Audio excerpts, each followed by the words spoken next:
la Banque mondiale est certainement mieux connue comme étant un bailleur de fonds, mais c'est également une institution dont la vocation est le partage de connaissances, et j'ai tendance à croire qu'on devrait mieux nous connaître comme étant un bailleur de connaissances. En fait, si je prends l'exemple de mon département, nous avons deux grands produits.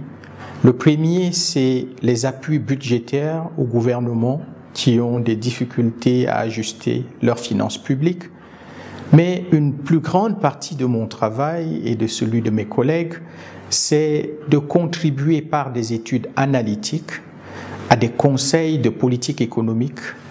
auprès des gouvernements qui travaillent avec nous. Dans le cadre de la République démocratique du Congo, par exemple, mes équipes et moi travaillons sur le rapport de suivi de la situation économique et financière de la République démocratique du Congo, qui est un rapport annuel que nous produisons de façon régulière, non seulement pour informer les autorités des politiques économiques, mais pour aussi porter le débat économique auprès d'un public plus large. Nous travaillons également avec le gouvernement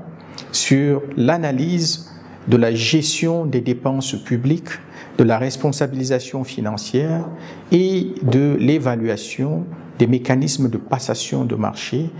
qui, combinés, permettent de mieux gérer les finances publiques. Ces types d'études permettent aux autorités de politique fiscale, précisément, d'ajuster, déjà d'évaluer l'efficacité de la dépense publique, d'améliorer la chaîne de la dépense publique et de mieux collecter les revenus dont l'État a besoin pour assurer ses fonctions régaliennes. Donc, ce type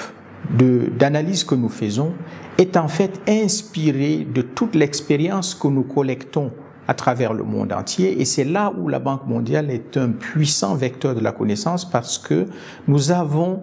plus de 300 économistes éparpillés à travers le monde qui conseillent les gouvernements de niveaux différents pour les mêmes types de questions. Donc nos rapports, en fait, infusent la connaissance que nous prenons en travaillant avec d'autres autorités de politique économique dans d'autres pays. Donc à tout moment, les économistes de la Banque mondiale sont capables d'apporter au gouvernement avec qui nous travaillons des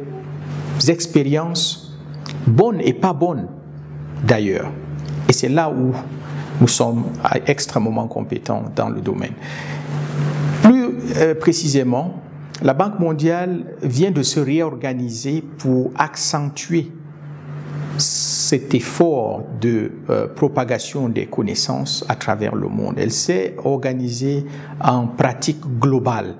en groupes globaux, qui signifie tout simplement qu'à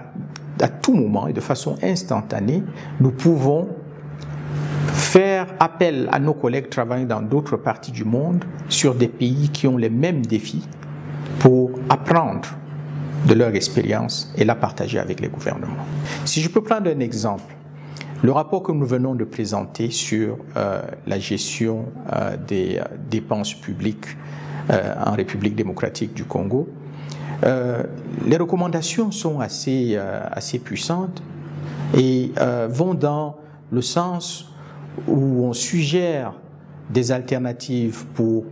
collecter plus de revenus, pour permettre à l'État de faire face à des dépenses dans les secteurs sociaux, par exemple, ce qui pourrait réduire la pauvreté. Donc, si ces recommandations sont implémentées, il y aura un impact clair sur la réduction de la pauvreté. Il y a des recommandations, par exemple, sur l'amélioration et sur l'efficacité du mécanisme de passation des marchés. Si ces recommandations sont mises en œuvre, par exemple, le temps pour la passation des marchés qui cause des délais et donc des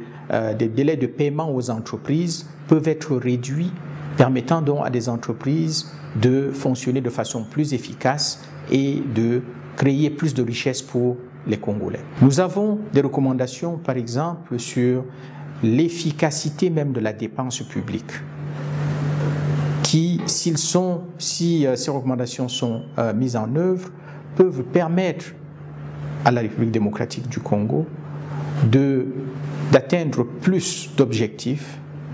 même s'il n'y a pas une augmentation de recettes. Donc, il y a toutes ces recommandations de ces rapports qui peuvent justement, lorsqu'elles sont implémentées, permettre un impact réel sur la population et permettre un impact sur les objectifs qui sont partagés par la Banque mondiale et la République du Congo, à savoir la réduction de la pauvreté et la promotion de la croissance partagée. Dans le passé, la Banque mondiale faisait de très gros rapports et des rapports très compliqués qui finissaient sur les étagères des ministères. Mais nous avons changé depuis un certain temps et la façon dont nous faisons nos rapports aussi, comme je l'ai dit tout à l'heure, non seulement on s'inspire des connaissances d'ailleurs, mais on essaye également d'impliquer nos partenaires dans l'élaboration même des rapports. Nous essayons de faire en sorte qu'il y ait une appropriation de ces résultats en impliquant nos partenaires. Ces résultats ne sont pas nécessairement ce que dit la Banque mondiale, mais ces résultats viennent d'une interaction entre les équipes Banque mondiale qui apportent le contenu technique, l'expérience internationale et que l'on croise avec les connaissances de nos partenaires dans les administrations. Et cela permet une meilleure appropriation des résultats et un meilleur suivi.